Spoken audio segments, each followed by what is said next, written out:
मोदी मंत्रिमंडल के विस्तार से जुड़ी बड़ी खबर। मोदी मंत्रिमंडल के विस्तार का पहला असर यूपी और गुजरात में दिखाई दे सकता है।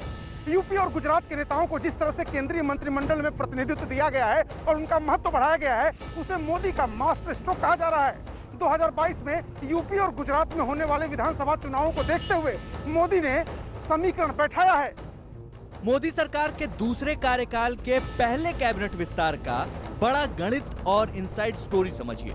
प्रदेश में अगले साल होने वाले चुनाव को देखते हुए सबसे ज्यादा मंत्री यूपी से बनाए गए हैं। मंत्रिमंडल विस्तार में यूपी से 7 मंत्री बनाए गए। बीजेपी कोटे से पंकज चौधरी, भानु प्रताप वर्मा, बीएल वर्मा, कौशल किशोर, एसपी सिंह बघेल और अजय मिश्र हैं। इनके अलावा अपना दल से अनुप्रिया पटेल को शामिल किया गया है।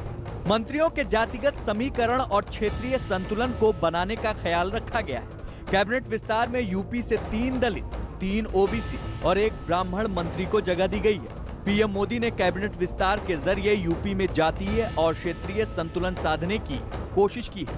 उत्तर प्रदेश में हर हालत में बीजेपी को किसी भी तरह से उत्तर प्रदेश में अपने को मजबूत बनाना है, मजबूत होकर के उभरना है वहां से, ताकि 2024 के लिए मैसेज बहुत क्लियर हो जाए। सेमीफाइनल में जाने के लिए आपको सेमीफाइनल जीतना ही पड़ेगा। पीएम मोदी सहित यूपी से 9 मंत्री पहले से हैं और अब विस्तार के बाद यह आंकड़ा बढ़कर 16 पर पहुंच गया है। इस तरह पीएम मोदी को छोड़कर अब 6 सवर्ण, 6 पिछड़ा वर्ग और 3 अनुसूचित जाति से मंत्री हो गए हैं। माना जा रहा है कि प्रधानमंत्री मोदी लगभग 7 महीने बाद होने वाले उत्तर प्रदेश विधानसभा चुनाव से पहले इन मंत्रियों को मोर्चे पर लगाएंगे। खुद प्रधानमंत्री नरेंद्र मोदी और गृह मंत्री अमित शाह उत्तर प्रदेश में दौरों की शुरुआत करने वाले हैं।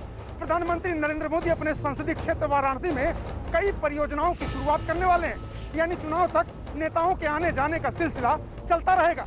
प्रधानमंत्री ने उत्तर प्रदेश से तमाम वर्गों के जिस तरह के नेताओं को चुन करके प्रतिनिधित्व दिया है, उससे साफ है कि बीजेपी 2022 में इन वर्गों की जातियों का एक मजबूत वोट बैंक तैयार करना चाहती है। उत्तर प्रदेश के बाद गुजरात में अगले साल अक्टूबर में विधानसभा चुनाव होने हैं। इसी के मद्देनजर मोदी कैबिनेट में गुजरात को बेहतर प्रतिनिधित्व दिया गया है। प्रधानमंत्री नरेंद्र मोदी भले ही यूपी के वाराणसी से सांसद हैं, लेकिन उनका गृह राज्य गुजरात है। लंबे समय तक पीएम मोदी गुजरात के मुख्यमंत्री रहे हैं। वहीं केंद्रीय गृह मंत्री अमित शाह भी गुजरात से आते हैं। यही वजह है कि बीजेपी के लिए गुजरात का चुनाव काफी अहम और महत्वपूर्ण है। इसी वजह से पीएम ने अपने कैबिनेट में 6 मंत्रियों को जगह दी है। 2022 में गुजरात में होने वाले विधानसभा चुनाव को लेकर प्रधानमंत्री नरेंद्र मोदी और अमित शाह दोनों काफी सक्रिय हैं। गुजरात में कोली, ठाकुर और पटेल मतदाता निर्णायक भूमिका में होते हैं, इसलिए इन वर्गों से आने वाले लोगों को मोदी कैबिनेट में पर्याप्त जगह दी गई है।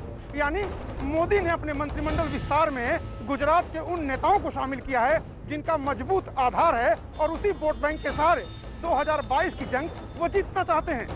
गुजरात से आने वाले पुरुषोत्तम रूपाला और मनसुख मंडाविया का प्रमोशन किया गया है, जबकि केंद्रीय गृह मंत्री अमित शाह पहले से ही कैबिनेट में हैं। अब केंद्रीय मंत्रिमंडल में 3 नए चेहरों को एंट्री मिली है, जिसके जरिए प्रधानमंत्री ने गुजरात में जातीय और क्षेत्रीय समीकरण साधने वाला दांव चला है।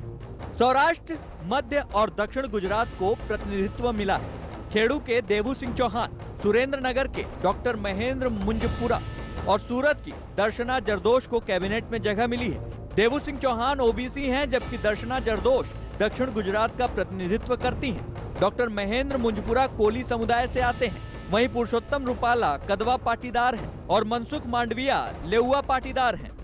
निश्चित रूप से एक जहां चुनाव होने वाले हैं और जहां चुनाव हो चुके हैं, वहां हर जगह पे संगठन और सत्ता दोनों मजबूती से आगे बढ़ें और ये संदेश जाए बेसिकली कि मोदी जी ऐसे ही कड़े फैसले लेते हैं, उनकी लीडरशिप जिसके कारण इस देश की जनता ने भरोसा रखा था कि वो जोखिम भरा फैसला लेते हैं। गुजरात और यूपी में पीएम मोदी ने अपने मंत्रिमंडल के लिहाज से जो टीम बनाई है, वो अगड़ों पिछड़ों और हर तरह के वोट बैंक को साधने का सबसे बड़ा राजनीतिक दांव है। बीजेपी को उम्मीद है कि मंत्रियों को लेकर पीएम ने जो बाजी चली है, वो यूपी और गुजरात में एक बार फिर पार्टी को बाजीगर बनाएगी।